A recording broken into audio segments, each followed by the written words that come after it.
Un mensaje para hoy. Un mensaje para hoy. Lucas, quiero usar Lucas porque Lucas es un historiador, además de médico y además de misionero, de todas las cosas. No era uno de los 12, pero estuvo ahí con Pablo hasta el fin. Dice que José subió de Galilea, José el esposo de María, de la ciudad de Nazaret a Judea, a la ciudad de David, que se llama Belén. Bueno, decirle ciudad es exagerar un poco, ¿no? Belén es más bien un pueblo. Por cuanto era de la casa y familia de David. Y esto es importante siempre conectarlo porque nuestro Cristo, el único Cristo, vino de la descendencia de David, davídica, a quien se le dio un reino. Y a David, su hijo Salomón, se le dio un reino como nunca antes se le había dado un reino a ningún rey en esta tierra. El rey Salomón, no hubo otro como él. Pero de esa descendencia vendría Jesucristo, el Hijo de Dios, hijo de David. Y su reino, aquí viene la conexión, no tendría fin, ¿no? El reino de David tuvo un límite, un tiempo. El reino de Cristo no tendrá fin. Usted y yo queremos ser parte de ese reino con Jesucristo. No deje que nadie le vaya a mover de parecer en el perseverar en la palabra que ha recibido usted por la fe, en la llenura del Espíritu Santo que ha recibido por la fe y en todo lo que Dios te está dando por medio de la fe. Todo lo que tú necesitas para llegar y vivir en estos días finales que estamos viviendo, Dios te lo va a dar. Pídeselo. Y quizás Dios te conceda ver estas cosas extraordinarias que están a punto de ocurrir, aunque tengas ya los 100 años. Siguiendo con lo de Lucas, dice, ellos subieron a Belén para ser empadronados. Él subió para ser empadronado con María, está hablando de José, su esposo. Y su mujer, María, desposada con él, la cual estaba encinta. Ya habían hecho el rito formal del casamiento judío y ahora entonces llegó el tiempo de que tenían que registrarse, por decirlo así. Les voy a hablar un poquito de cómo esto aquí se desenvuelve, porque la historia y el recuento histórico, algunos quieren utilizar que hay algunas diferencias, pero no, todo tiene una explicación y si puedo se lo voy a mostrar. Entonces subió José para ser empadronado con María, su mujer, desposada, ya su esposa, la cual estaba encinta. Y aconteció que estando ellos allí, se cumplieron los días de su alumbramiento, lo que conocemos como los 5 minutos, ¿no? Antes, los dolores de parto. ¿Estamos? Las mujeres pueden pensar y los hombres, yo recuerdo cuando mi esposa rompió fuente, por ejemplo. Ay, Dios mío, ¿qué vamos a hacer ahora? Cuando rompen fuente, ya no hay otra, hay que correr, ¿no? Entonces, imagínense cómo estaría José con María en ese tiempo si ella rompió fuente en esos momentos. Dios mío, ¿qué voy a hacer? Pero Dios estaba con ellos, amén. Y no solamente estaba con ellos, Dios estaba en ella, amén. Gloria a Dios. Entonces aconteció que estando ellos allí se cumplieron los días de su alumbramiento y dio a luz a su hijo primogénito y lo envolvió en pañales y lo acostó en un pesebre porque no había lugar para ellos en el mesón. Palabras de Lucas. Y les digo, Lucas siempre trató, por lo que dice la misma historia, de conseguir la información más exacta que tuviera para poder escribirla y así otros supieran el resto de la historia. Ahora yo les digo, ¿qué hubiesen pensado los primeros creyentes hace 2000 años atrás si hubiesen sabido que la celebración del nacimiento de Cristo iba a convertirse en algo tan importante como lo fueron su muerte y resurrección? Les voy a hablar un poquito, ¿no? Para conectar aquí, cuán importante es el nacimiento también, que ha sido un poco transversado, ¿no? Su simbolismo y las fechas y todo eso, no podemos hacer otra cosa, pero no deja de ser importante. Y comparativo, se puede comparar con también su muerte y su resurrección. Así que todo esto es importante. El hecho de su resurrección los tomaría entonces por sorpresa. Aún así, los tomó por sorpresa, ¿no? Los que iban camino de Emaús no tenían idea, ¿no? aún el mismo Pedro, aún todos ellos estaban atónitos cuando él apareció resucitado. El hecho de su resurrección los tomaría por sorpresa, convirtiéndose esto en uno de los pilares de la fe cristiana del primer siglo y hasta el día de hoy. Si no hay resurrección, no hay fe, no hay salvación. Si no hay resurrección, en vano hemos creído. Entonces esto se ha convertido en uno de los pilares, si no el pilar más importante en todo lo demás que recibimos en este evangelio por la fe, ¿no? Y los escritos de aquellos que lo vieron en vida y lo escribieron para más adelante. Su resurrección ayudó a que el cristianismo se estableciera, y esto no lo decimos de una manera despreciativa. Escuche bien, su resurrección ayudó a que el cristianismo se estableciera como la única religión verdadera en todo el mundo. Algunas personas se levantarían y se irían, se pondrían de pie, porque no conciben la arrogancia de nosotros los creyentes en decir que el cristianismo es la única verdad. Pero es la única verdad. ¿Qué culpa tenemos nosotros? ¿Ah? Si su tumba está vacía, ninguno otro puede decir lo mismo. Pero hay gente así que no soportan esta verdad. Se levantarían y se irían y dirían: no, pamplinas, como dicen ellos. Están hablando fanatismos. No, Jesucristo no es un fanatismo. Jesucristo es la verdad. Y Él lo probó. Él es el creador. Él estaba en la creación del universo. Él estaba allí. Su palabra, el verbo, dice luego Juan, el verbo se hizo carne y hueso y habitó entre nosotros. Esa es la palabra profética de Dios que tomó vida. Por eso es que tenemos que nacer del agua y del Espíritu a través de la obra de Cristo, que nos dejó el legado por escrito y nos lo dejó por fuego a través del Espíritu Santo en cada creyente. Por eso usted es lleno del Espíritu Santo y debe de ser lleno del Espíritu Santo y sentir esa llenura del Espíritu Santo, que es el poder de Dios por encima de nuestra debilidad humana. Pues sin el Espíritu Santo, ¿qué somos? Como palabras que lleva el viento. Pero el Espíritu Santo te da vida, te da propósito, te da dirección, te llena, te bautiza con Espíritu Santo y fuego. Y de ahí que hablamos a veces un idioma muy raro que no entendemos. Pero no tenga miedo, que todo lo que Dios da es bueno. Entiéndalo.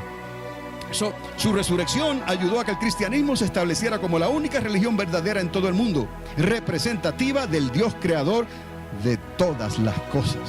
No hay otra.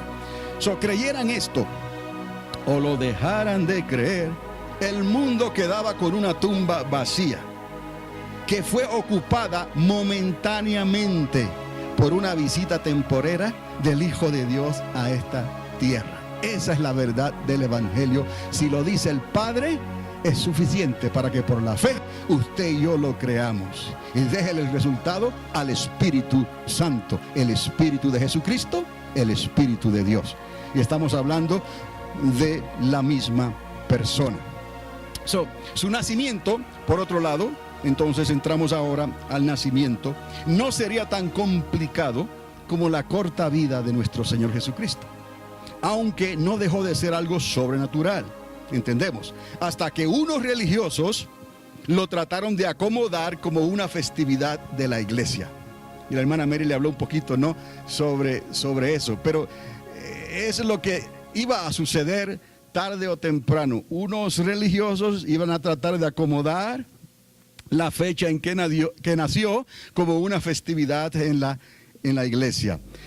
Este asunto de su nacimiento vino a complicarse cuando algunos trataron de acomodar como una festividad religiosa ese nacimiento en la iglesia. Hasta el día de hoy no se ha podido comprobar históricamente ese día preciso de su nacimiento. Ahora, lo que les quiero decir, y si está tomando nota, lo puede hacer confiadamente, salvo por los documentos escritos por el médico e historiador Lucas. Y esto es verificable. Dije médico, historiador también. ¿Me explico? Según algunos, él era un griego que vendría a convertirse en el amigo inseparable del apóstol Pablo en sus viajes misioneros. Ahora sí podemos conectar a Lucas y a Pablo, amigos inseparables. Lucas no era uno de los 12.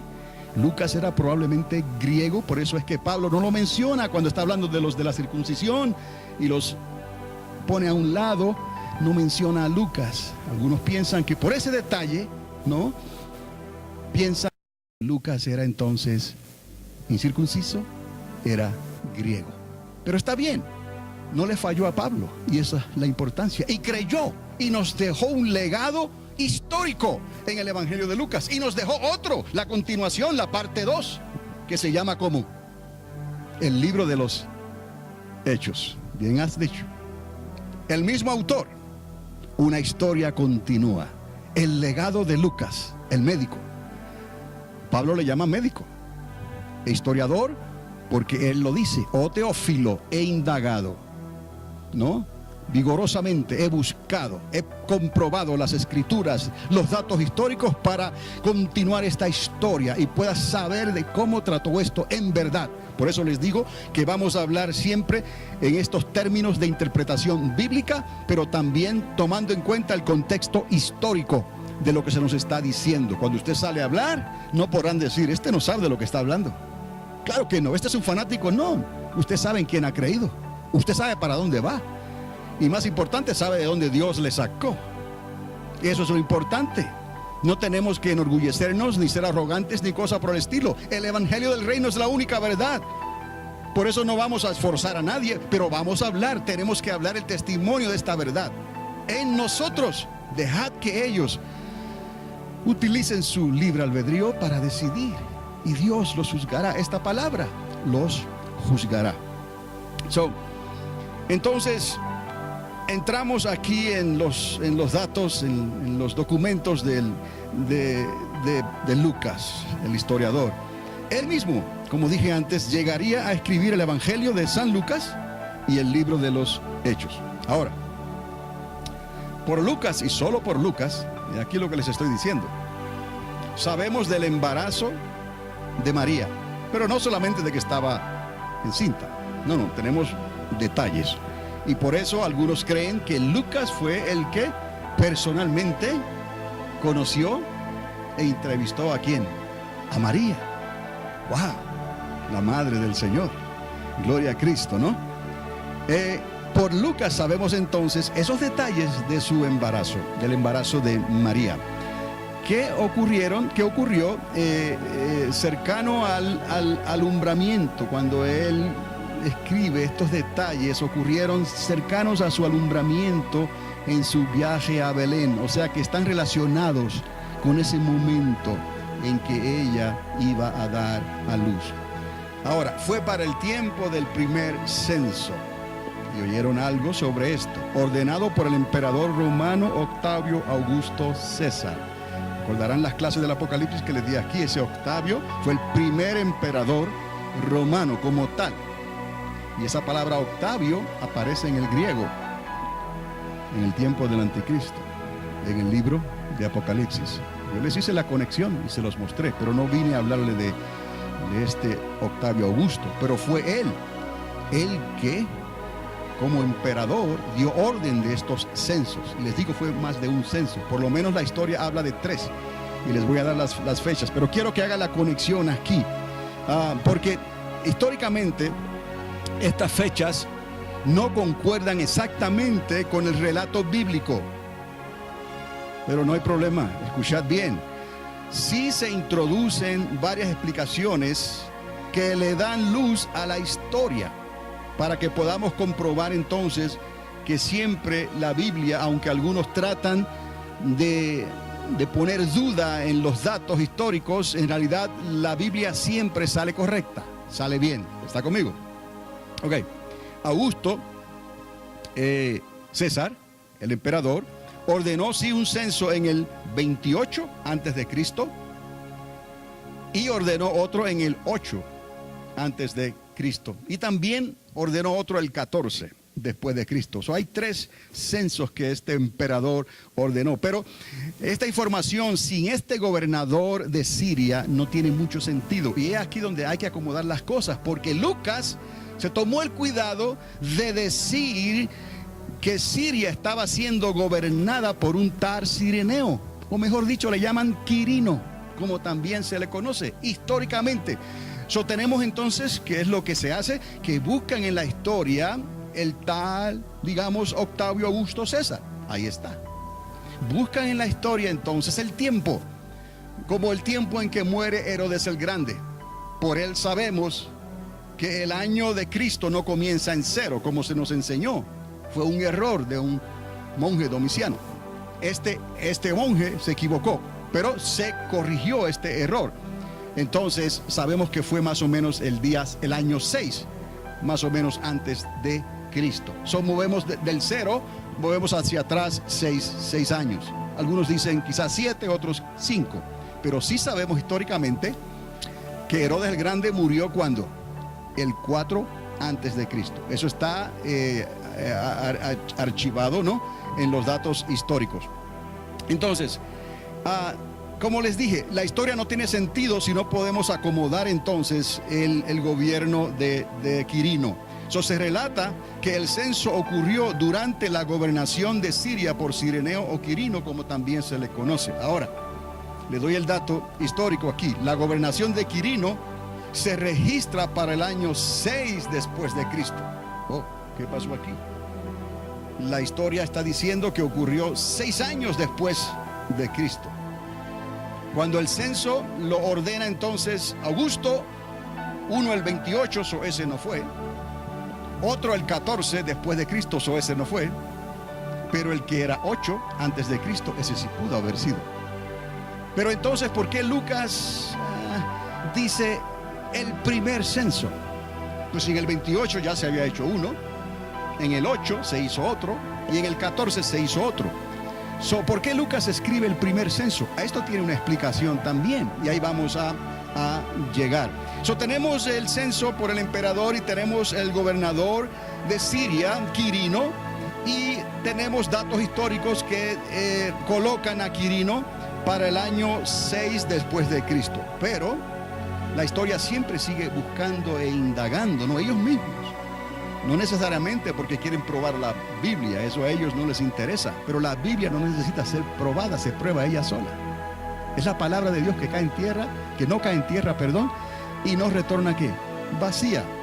Existe una inscripción, que no tengo la foto porque era un poco borrosa, pero yo la vi, la inscripción, una copia de un documento llamado, escuche, Lapis Venetus.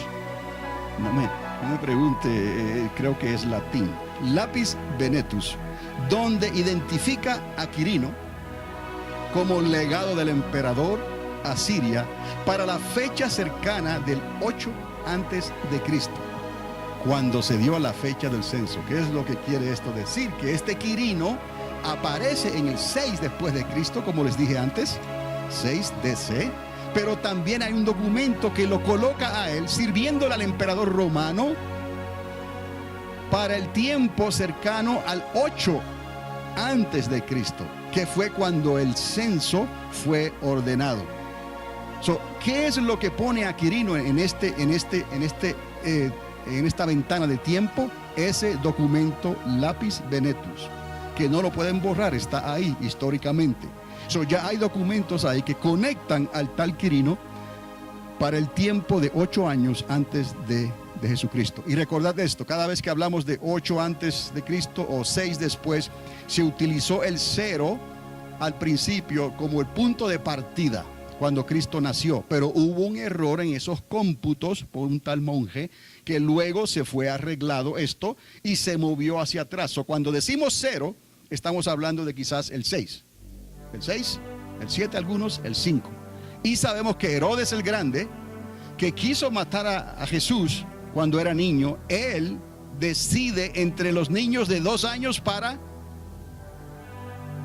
o abajo, dicen algunos, ¿no? Para abajo, ¿no? Esos 2 años también están ahí, porque él escoge 2 años, ¿no? Si él muere en el 4, históricamente, ¿no? Pues si le quita 2 años más hacia atrás, ¿en qué lo pone? En el 6. Estamos todavía hablando de un posible nacimiento de nuestro Señor Jesucristo en el 6 antes de Cristo. Y eso lo pone mucho más cerca del censo para el tiempo que estaba entonces gobernando en Siria Quirino. Ahora, la otra pregunta es, si entonces el censo fue decretado, la orden del emperador sale en el 8 y así quedó documentado, ¿por qué pasa un año o dos antes de que se lleve a cabo este censo? Recordar esto, que la tierra de Palestina en aquel entonces era una colonia judía. No estaba integrada oficialmente como una ciudad o un territorio importante romano. Era más bien una colonia. Entonces lo que se cree es que la orden se da en el 8 antes de Cristo, pero tomó un tiempo para que la orden fuera ejecutada en una colonia judía donde sus habitantes no eran ciudadanos ¿qué? Romanos. Uno que otro podía ser ciudadano romano, pero la gran mayoría eran judíos o de otra cultura. Entonces la orden se da en el año 8 antes de Cristo y pasan 1 o 2 años antes de que llegue a llevarse el efecto de esa orden del emperador en los habitantes de Judea. De ahí entonces que Lucas puede escribir el primer censo. ¿Bajo quién? Quirino, porque Quirino era el gobernador ¿de quién? De Siria. Entonces no hay ninguna contradicción aquí. Lucas está diciendo el primer censo, y fue un primer censo en ese sentido para la colonia judía por Quirino, aunque hubo otro censo dictado por el emperador Octavio el 28 antes de Cristo y luego el 8 y eventualmente el 14 después. Entonces ahora estamos entendiendo esto de una manera quizás más clara. Yo espero que usted hoy oirá estos argumentos por ahí, y hay gente que ni quiere hablar, pero si usted tiene estos argumentos, ellos, si están buscando la verdad, deben de escuchar. Si no, quedan como ignorantes y le darán cuentas a Dios. Pero usted le habló la verdad, conforme a la palabra y la conexión histórica, si esta existe. Entonces, estaba diciéndoles que para el 8 antes de Cristo se dio la orden del censo. Pudo haber sido, como les dije, que los preparativos del censo tomaron 1 o 2 años para llevarse a cabo en la colonia judía y se llevaran a cabo para el tiempo de José, que viajó de Nazaret a su pueblo natal, la ciudad de David, porque tenían que empadronarse en el lugar de su nacimiento, de sus padres. Por eso fue que José, que era carpintero, trabajaba en la construcción, en las piedras, mejor dicho, ¿no?, en Nazaret, pero él no era de Nazaret. Sin embargo, para que se cumpliera la profecía, se le llamó a Jesús como Jesús de Nazaret. ¿Por qué? Porque José, su padrastro, vivía ¿dónde? En Nazaret, y su oficio, ¿no?, su oficina estaba en Nazaret. Entonces se le llamó a Jesús, Jesús de Nazaret. Pero cuando llega la orden, el censo, tiene él que subir de Jerusalén, subir entonces de la Galilea, ¿no?, a subir a Jerusalén, en dirección, mejor dicho, a Belén. ¿La casa de quién? De David, porque sería hijo de quién? De David. Entonces, estamos entendiendo esto. Nazaret, él vivía en Nazaret, pero había nacido en Belén. Estoy hablando de José, el padrastro de Jesús. Esto pondría el nacimiento de Jesús en Belén, ¿estamos?, alrededor entonces del año 6, como habíamos dicho anteriormente. Porque recordamos que se da el registro de la muerte del rey Herodes el Grande para el año 4 antes de Cristo. Eso es un hecho, no se puede cambiar.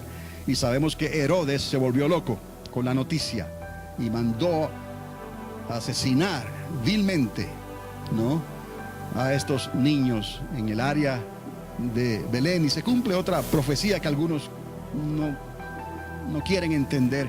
Raquel que llora por sus hijos desconsolada, y no hubo quien le diera consuelo. Algunos conectan esa matanza que hizo Herodes, aunque podemos también pensar nosotros que no eran 20 o 30 mil niños, no era una área pequeña, poco habitable, pero aún así fue una matanza y estuvo conectada a Raquel.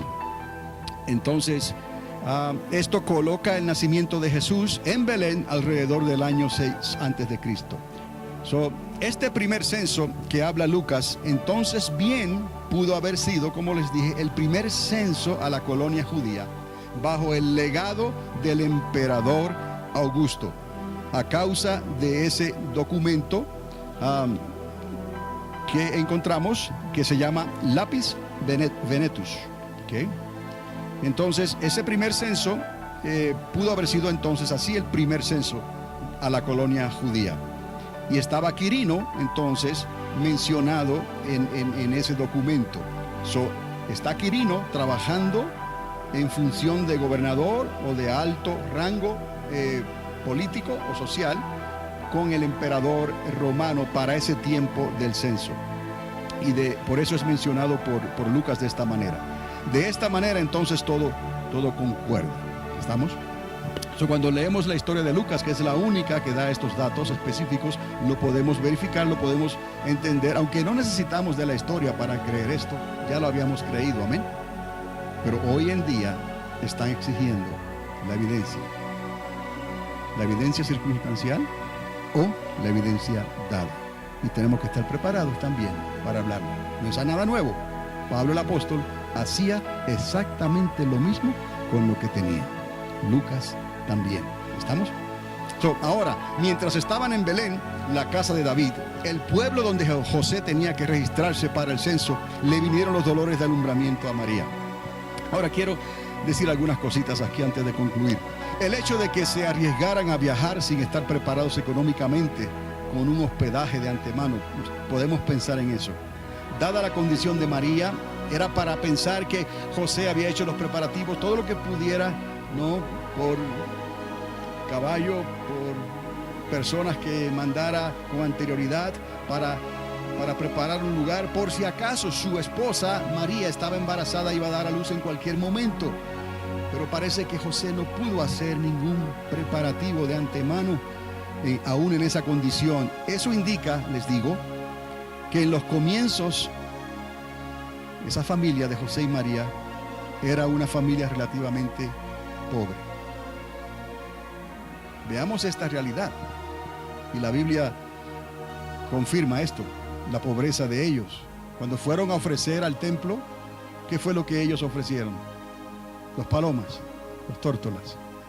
Esa era la ofrenda de las personas que no podían dar nada más. Pero esto estaba a punto de cambiar, y usted y yo sabemos que esto cambiaría después de la visita de los magos de Persia. Queremos creer que estos magos dejaron las cuentas de José y María saldas completamente. Y José y María ya no serían los tan pobrecitos de antes, sino que ahora estaban bendecidos también económicamente. Además, escuche esto, para que los hospedajes públicos, cuando hablamos del mesón, es un hospedaje público, estuviesen ya reservados, indica que posiblemente esto ocurrió durante una de las grandes fiestas judías. Tenemos que ir al punto de lo que se está hablando en la historia, que no hallaron lugar donde, en el hospedaje público. ¿Por qué? ¿Por qué no hallaron lugar? ¿Por qué tanta gente? ¿Por qué? Y José parece que no pudo hacer arreglos. Obviamente no tenía el dinero para hacer esos arreglos. En ese entonces no había internet, no había reservaciones. Tenía que mandar a alguien, tenía que conocer a alguien. Y aparentemente ya no le quedaba familia en Belén, porque ya él se había mudado para Nazaret y no había nadie que le ayudara en Belén. Él llegó a la aventura, como decimos, ¿no? Confiando en Dios. Señor, tú suplirás. Y ciertamente Dios suplió. ¿Y cómo suplió? Pero vemos entonces la condición financiera de esta familia al principio, ¿no? Y encima de eso, no hay reservaciones hechas, no hay lugar para alquilar un cuarto. Todo está reservado, todo está lleno. ¿Por qué? Podemos hacer la pregunta. Pues simplemente porque esto ocurrió durante una de las grandes fiestas judías. He aquí la conexión entonces histórica y la conexión bíblica. Tuvo que haber acontecido durante una de las grandes fiestas que los judíos celebraban a lo largo del año. para que estuviera el lugar abarrotado y no hubiera mesón ni hospedaje en la villa o en la ciudad. Entonces, aquí, ¿cuáles fiestas serían esas? ¿Por qué nos sirve esto de las fiestas? Porque nos apunta a la cercanía de su nacimiento. ¿Me explico? No puede ser la fiesta de Pentecostés entonces, porque eso ocurre en verano, me explico. Pero sí pudo haber sido la fiesta de la Pascua. ¿Por qué la fiesta de la Pascua? La fiesta de la Pascua ocurre en marzo, abril, y todavía está frío. Los pastores estaban en el fuego porque hacía ¿qué? Frío. Pero no era una nevada, como la nevada que está ocurriendo ahorita en Jerusalén.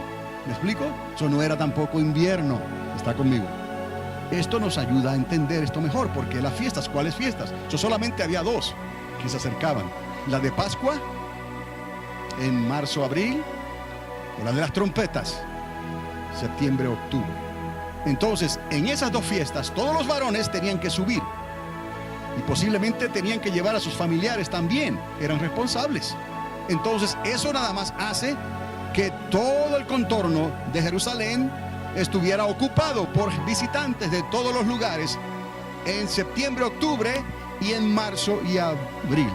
Eso daría una explicación a por qué el censo no estuvo disponible, por qué el mesón no estuvo disponible para José y María. ¿Está conmigo?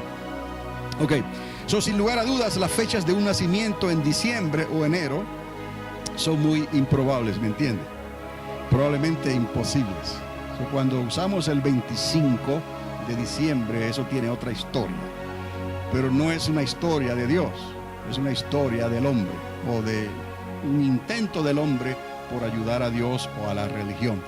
No obstante, se establecería una fiesta o una fecha de natividad para el 25 de diciembre, eventualmente, y por causa y a razón se cree, oiga bien, de la intervención del emperador romano Constantino el Grande. Este hombre logró un lugar en la historia, pero muchos le dan un lugar equivocado en la historia. Pero no vamos a entrar en eso. Pero posiblemente fue a consecuencia de la intervención de Constantino el Grande, porque él se llamaba el Sol Invictus. ¿Se dan cuenta? Habrán escuchado también, la hermana Mary mencionó sobre eso. Él personalmente se llamaba el Invicto. ¿Okay? El Sol, ¿por qué? Veneraba el sol. Entonces son cosas que la historia nos dejó. Otra historia entonces de un defensor de los pobres, y esto lo digo para poner la historia al día con lo que está ocurriendo hoy. Ocurre otra historia de un defensor de los pobres llamado San Nicolás. Eso también está en la historia, que surgiría con el tiempo dentro del cristianismo, pero al correr de los siglos se convertiría en una leyenda de un personaje legendario que les regalaba presentes a los más necesitados. De una historia que quizás comienza verídicamente, se va convirtiendo en una leyenda y se le dan atributos sobrenaturales quizás que Dios no los menciona, ni las cartas de ninguno de los apóstoles o ninguno de los discípulos, aunque obviamente fueron antes de ese tiempo. Pero los padres de la iglesia, que se llaman, ellos tampoco escribieron sobre esto o sobre San Nicolás. Aún así, el personaje de San Nicolás sale a relucir en la historia del cristianismo. Y le estoy diciendo esto para hacer la conexión que voy ahora. Se cree que de esta historia de San Nicolás, y ya después, muchos siglos, aún después que las 13 colonias de esta nación fueran establecidas en América, porque ellos trajeron las costumbres ¿de dónde? De allá, de Europa. Pero todavía en las 13 colonias no había nada de esta celebración que le voy a decir. Usted la conoce, obviamente, pero le menciono el origen, el nombre de la persona o del monje o del obispo, quien haya sido, y quizás todo esto fue cierto. El hombre ayudó a los pobres y lo ayudó de una manera anónima para que nadie se enterara. No sepa tu mano derecha lo que hace tu mano izquierda. Está bien, pero el asunto es que se desarrolla una leyenda, una historia legendaria entonces, que trae otras consecuencias y se incrusta esto, se impone esto dentro del cristianismo como una fiesta o una celebración. Pero ¿a qué consecuencia entonces? ¿Qué precio vamos a pagar? Bueno, para las 13 colonias en ese momento no se sabe nada históricamente, pero después de ese tiempo de las 13 colonias, quizás unos 200 años atrás, según algunos, surge la idea de un trineo y la vestimenta roja y blanca de Santa Claus, que es lo que conocemos hoy. Y una compañía muy famosa se aprovechó de esto y le dio el último toque a la historia de Santa Claus, y más bien a la vestimenta de Santa Claus. Le dio el uniforme rojo y blanco, que es el emblema de la Coca-Cola por todo el mundo. Entonces, entendamos que la Coca-Cola también tuvo que ver con el desarrollo de esta figura extraordinaria que tenemos y que conocemos como el Santa Claus. Los presentes se entregarían en la Nochebuena, víspera de Navidad. Hubieron poemas y hubieron canciones que se hicieron, y cada cual trató de acomodar esta historia conforme a esos eventos y esos hechos. La Nochebuena, víspera de Navidad. El personaje clásico se estableció más o menos, como les dije, hace unos 200 años atrás. De San Nicolás fue desarrollándose, evolucionando hasta el Santa Claus que conocemos hoy. Ahora, no puedo pasar por alto esto que está ocurriendo ahora mismo mientras hablamos. Hay una controversia increíble con el personaje del Santa Claus. Le voy a decir por qué. Porque últimamente hay quienes están insistiendo que se debe de presentar, oiga bien, un Santa Claus genérico. ¿Okay? O sea, un cambio cultural para que ya no se represente un Santa Claus exclusivo de la raza blanca como símbolo en la Navidad, ya que ha sido ofensivo históricamente, según algunos, a niños de otras culturas. Esto se lo digo solamente para que tengan una idea de lo que está pasando ahorita mismo. Hasta Santa Claus se metió en problemas. Y hay grupos de personas que quieren quitar esa imagen y poner un Santa Claus genérico. O sea que podrían poner hasta 2 pingüinos, ¿no? De ahora en adelante. ¿Por qué? Porque los niños se ofenden. Porque no todos los niños tienen el mismo color, no todos los niños se parecen, ¿no? Aunque para Dios todos somos iguales y todos nos parecemos. Tenemos un mismo Padre, amén. Nuestro Padre Celestial. Gracias a Dios por eso. Pero en un tiempo tan comercializado como el que estamos viviendo, esas cosas no se ven de esa manera. Solo quería decirles eso, que aún el Santa Claus está en problemas. No sabemos qué va a parar con todo esto. Nadie nunca pensó que la celebración de la Navidad llegaría a complicarse tanto en nuestra sociedad. Estamos viendo, ¿no?, este desarrollo. Yo quisiera tener más tiempo para hablarles, pero no, por causa de tiempo les estoy resumiendo todas estas cosas. Y ahora sí, vamos llegando a la conclusión. Continuando con la historia de la Navidad, Mateo, regreso otra vez a la Biblia. Mateo, uno de los 12 de Jesús, llegó a escribir que Herodes el Grande y toda la ciudad de Jerusalén se turbaron en gran manera. Estoy hablando de que estamos viviendo tiempos de confusión también con esto de la Navidad.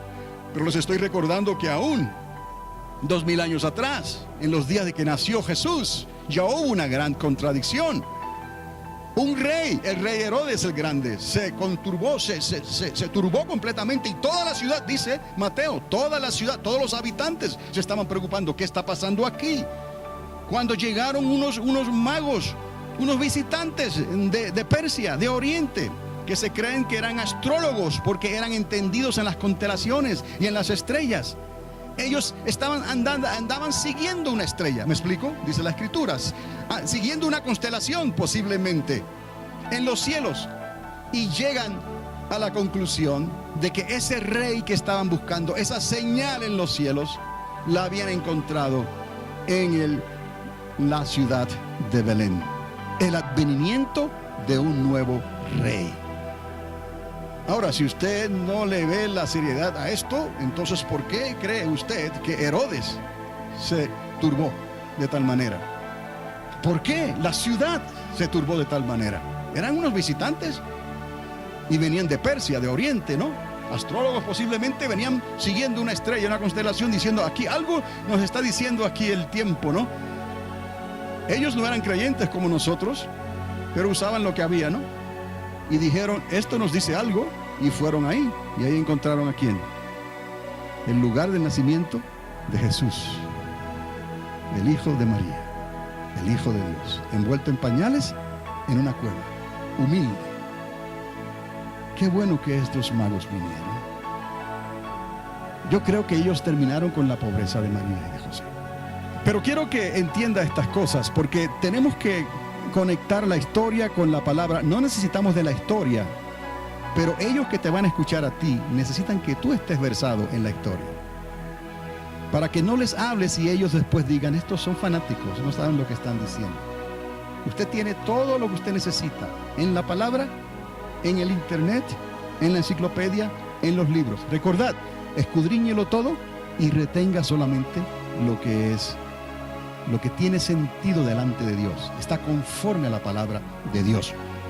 Entonces, la Navidad, después de decirle todo esto, en el sentido histórico, y aparte del intenso auge económico que se le ha dado en los últimos 2 siglos, sigue siendo de suma importancia para nosotros el cristianismo, por encima de ese auge económico que usted sabe que se le ha dado.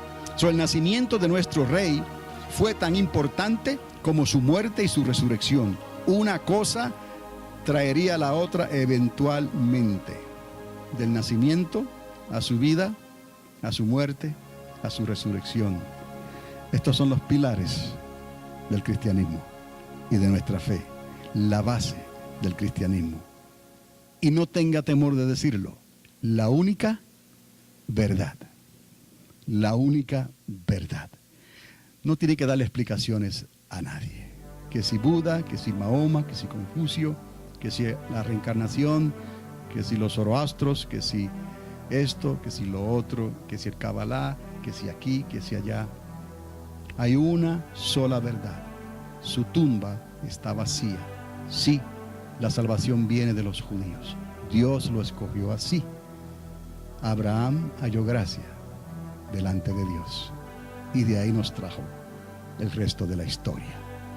Ahora nosotros entendemos por qué celebramos la Navidad, pero conocemos el trasfondo histórico. Está Santa Claus, conocemos la historia, ¿no?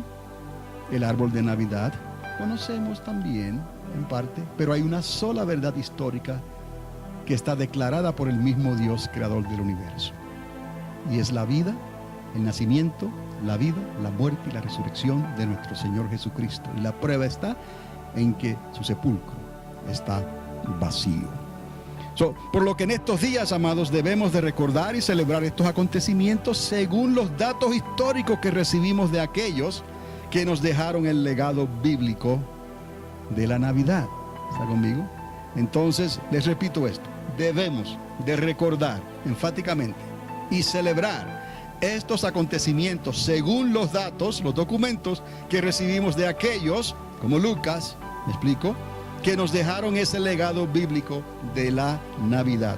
No le demos exagerada importancia a las fábulas divulgadas por aquellos que han comercializado, eso es, han comercializado la Navidad para obtener su propio beneficio.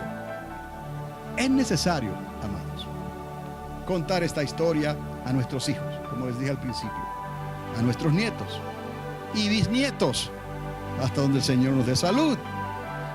Se está perdiendo el contexto histórico y la sociedad se está volviendo a las fábulas y al comercialismo extremo. Es lo que estamos viendo. Entonces, ¿dónde está este contexto judío, este contexto bíblico, esta realidad que no es virtual, es una realidad eterna, desde todos los tiempos y para siempre? Esto es otra de las señales también de que el Señor está a las puertas, como declaran las Escrituras también, que estos días iban a acontecer. Estarían corriendo de un lado para otro buscando la verdad, pero le dieron oídos a las fábulas. Entonces sabemos lo que ocurrió, y Dios ha confirmado eso en tu corazón, en nuestros corazones, para que podamos hablarlo a otros, especialmente a nuestros hijos, nietos y bisnietos, hasta la tercera y la cuarta generación, y a todos aquellos a quien Dios cruce en vuestro camino. Hablar esta verdad, y no titubeéis. No dudéis, porque el Espíritu del Señor está contigo y en ti para comprobar todas estas cosas. Un mensaje para hoy. Un mensaje para hoy.